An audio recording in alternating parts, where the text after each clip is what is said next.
Just a few hours from now, the NAACP is holding a march calling for justice in the Florida shooting of teen Trayvon Martin. Meanwhile, new details are emerging this morning about the admitted shooter, George Zimmerman. NBC's Michael Isikoff is joining me now from Sanford, Florida. With a good Saturday morning to you, Michael. We've got some more details here about George Zimmerman and a prior run-in with police. What can you tell us about that? Right. Good morning, Alex. Yes, Zimmerman did have an earlier brush with the law. It led to his arrest and a court order that he be required to take classes in anger management.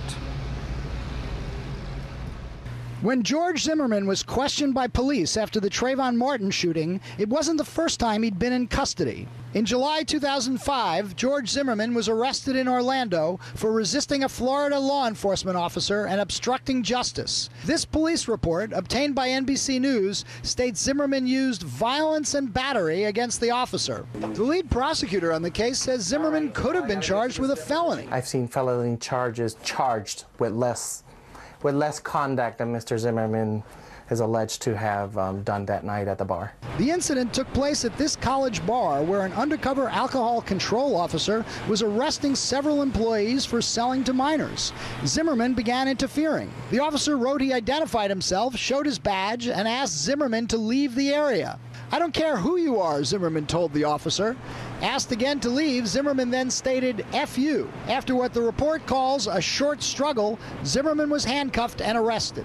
But the felony charges were reduced to a misdemeanor, and the court ordered Zimmerman into anger management classes. The program recognizes that sometimes people get arrested and they're not really bad people, they're people that made a mistake. State officials say had Zimmerman been convicted of a felony, he would not have been able to obtain a concealed weapons permit. Zimmerman's attorney did not return repeated calls for comment.